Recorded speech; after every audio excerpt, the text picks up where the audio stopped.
Welcome back to the show. Many thanks for staying with us. The minority in Parliament is calling for the arrest and prosecution of Asin Central MP Kennedy Agyapong for what they say appears to be his role in the assassination of the Tiger IPI's team member Ahmed Hussein Swale.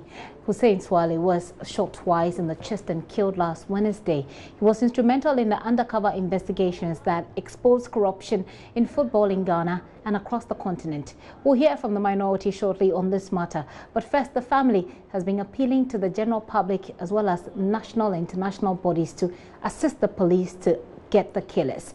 But addressing a press conference in Parliament today, the ranking member of the Defence and Interior Committee and Busa North MP James Agaga accused law enforcement agencies of looking on as Asin Central MP and Kennedy Agyapong was flown out of the country to Dubai instead. Before we hear the minority spokesperson on Defence and Interior, let's hear the family of Ahmed Hussein Swale.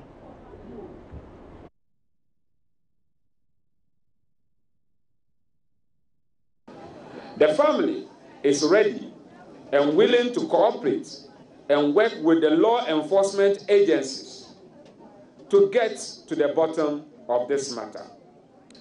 The family is pursuing this matter in order to support the Ghanaian people to avert any occurrences on those other well-meaning Ghanaians whose photographs were shown alongside that of our son. We call on the good people of Ghana to take their personal security seriously by taking note of strange, unusual movement and occurrences in and around their houses, neighborhoods, communities, and towns.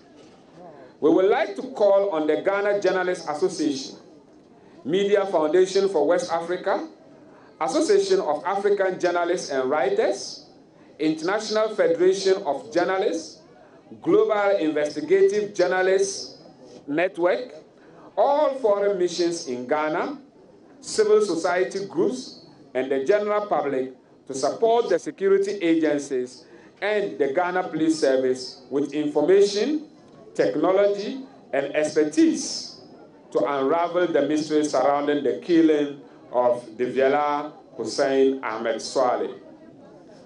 The family would want periodic updates from the government of Ghana and the security agencies on the progress made in bringing the perpetrators to book. Is it a crime to help to protect the public purse of your country? Is it a crime to expose riots and naked thievery to public funds and assets? No. Is it a crime to reveal injustices in your country? No. Is it a crime to expose and fight corruption in your country? No. The last question is, you kill a human being just to have your way, to steal and cheat people and your country? No. Would we want to do all these things? How do you expect those innocent children, his wives, and dependents to survive? If you are not a parent to appreciate the pain of infant orphanage, don't you have parents to understand the value of parenthood? We need to know the crime of Diviela Hussein Ahmed Swale to deserve such cruelty and wickedness. That's family of Ahmed Hussein Swale there. Well, today at a press conference in Parliament, the ranking member of the Defence and Interior Committee and Busa North MP, James Agaga, accused the law enforcement agencies of looking on as the Asin Central MP flew out of the country to Dubai. They say he is likely to move to travel onward from there. Well, listen to the ranking member on that committee. By Section 21 of the Criminal and Other Offences Act 1960, Act 29, a person who directly or indirectly instigate, command, counsel, procures, solicit, or in any manner purposely aids, facilitates, encourages, or promotes, whether by a personal act or presence or otherwise, and a person who does an act for the purpose of aiding, facilitating, encouraging, or promoting the commission of a criminal offense by any other person, whether known or unknown, certain or uncertain, commits the criminal offense of abetting that criminal offense and of abetting the other person in respect of that criminal offense, unquote. Amen. Amen. It is on this basis that we state that Mr. Agyapong appears to bear some criminal responsibility for the death of Ahmed. And he also bears criminal responsibility for instigating the public to beat up Ahmed and cause harm to Anas for monetary reward. Mr. Agyapong should have promptly been arrested and prosecuted for the public instigation of violence on the two men. This was never done. Shockingly, Mr. Agyapong was allowed to fly out of the country without being apprehended on that very day on an Emirates flight headed to Dubai and possible onward journey. The conduct of Mr. Agyapong could not have escaped the notice of law enforcement agencies and the government of President Akufo-Addo. Until date, he has not been invited by the police for questioning. We find this situation deeply worrying and uncharacteristic of a democratic and civilized country. Mr. Agyapong's conduct and the obvious lack of action by the law enforcement agencies leads to only one conclusion, that Mr. Agyapong is above the laws of Ghana and he enjoys impunity free from prosecution. Chillingly, the government of Nana Akufo-Addo is dead silent on the matter and has watched on as Mr. Agyapong makes nonsense of the laws of Ghana. This cannot be allowed to continue. President Akufo-Addo must show leadership. Well, while they say the investigations of the death of Ahmed Swale must be thorough, the minority asks that there appears to be a trend of contract killing which is threatening the very safety of the country. They said in the midst of this, the president has been silent.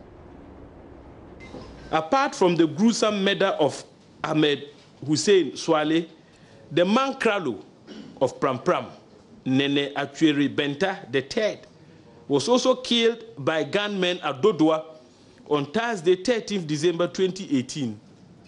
Before his murder, Nene Achwere Benta III had received death threats from his assailants. On New Year's Eve, Joseph Miguel Ginger, a senior staff of the Ghana Water Company Limited, whilst on his way to celebrate the New Year at his hometown in the Bunkurugu district, was pulled out of his cross-country vehicle and shot dead by unknown assailants. Furthermore, the Marketing and Public Affairs Manager of the Ghana Ports and Harbours Authority, in charge of Tema Port, Josephine Asante, was stabbed to death at her residence in Tema Community 25 on Saturday, the 12th of January 2019. A noticeable trend about all the murders alluded to is that the assailants never made away with or stole any property belonging to their victims.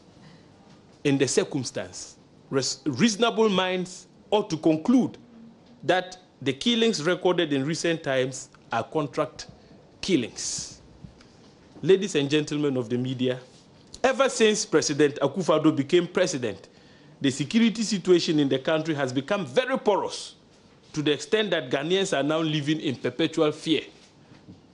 For instance, according to statistics from the Ghana Police Service, incidents of robbery cases recorded at the end of the year 2017 were 1,772 as compared to 1,397 in 2016. This figure represents 27% increase. The situation did not improve in 2018, as robbery cases alone hit 968 in the first quarter alone. Mr. Agaga there. Well, beyond an arrest and prosecution of the legislator, the members of the minority said they'll be dragging Kennedy Agyapong to the Privileges Committee. But on the heel of questions over the expected outcome from the Privileges Committee, Minority Chief Whip Alhaji Muntaka Mubarak talks of how far he is willing to go to achieve results. What will be made. And let's wait until that effort fails. Because you see, we are members of parliament governed by rules. If I tell you that now, if this thing fails, then I'll take the law into my own hands. I mean, I can equally be hauled before the Privileges Committee for even just making that statement. So let me first exhaust the avenues in the House. When the avenues are exhausted, without saying that, I mean, I can assure you we will never break the law, but we'll try to look at other ways of getting our colleague punished. I know people may say, well, if not in Parliament, where else can he be punished? But I can tell you, we have come up with something that we know. If others help, he could be punished through those other means without necessarily Parliament punishing him. But it is our hope that Parliament would take advantage of this time and get our colleague. Because you see, it is not about the murder case. To move to the next, okay, it is not about the murder. I mean, I can never sit here and say that Honorable, my colleague Kennedy Agyapong has hand in this. I am judging him by his utterances, and those utterances itself offend the rules of this House and of the rules of this country. It is on that basis. So we are not interfering in any way with what the police will be doing. We are saying that we are members of Parliament. We are supposed to hold ourselves in very, very, very, very high standard procedures in everything that we do. You cannot be a member of Parliament and want to be put on the same pedestal with your constituent. That's why they queue to elect you. You are supposed to lead by example. You are supposed to be courteous. That's why we are called honored, because you've honored us by electing us. So I cannot behave like you. So things that my constituents will do and get away with, I should not get away with, because I am given the title of being honored.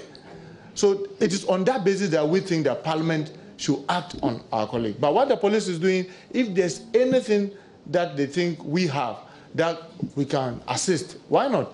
We have, I mean, all his utterances on this matter when the thing started. It is those that we are putting before the House to say that, look, these are more than enough for him to be punished.